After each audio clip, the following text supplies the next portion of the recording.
ఇది నా ఇల్లు, నా పొలం, నా పేరు, నా సంపాదన, నా గౌరవం. చివరికి ఈ శరీరం కూడా నాదే అనుకుంటాం. కానీ శ్మశానం దగ్గరికి వచ్చాక ఒక్కొక్కటిగా అర్థమవుతుంది ఇవేవి నిజంగా నావి కావు అని. కాకి అరుపు ఆగలేదు. ఖావ్ ఖావ్ అంటూనే ఉంది. ఆ 2 అక్షరాలు అతని గుండెల్లో తోటల్లా దిగాయి.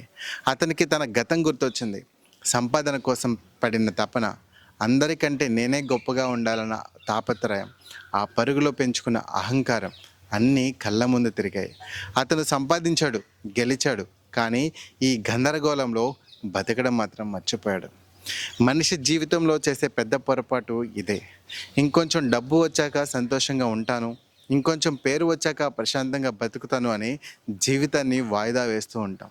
కానీ కాలం నిశ్శబ్దంగా చూస్తూ ఉంటుంది. ఎందుకంటే దానికి తెలుసు, మనం దేని వెనకైతే పరిగెడుతున్నామో అవి మన చివరి ప్రయాణంలో మన వెంట రావు అని.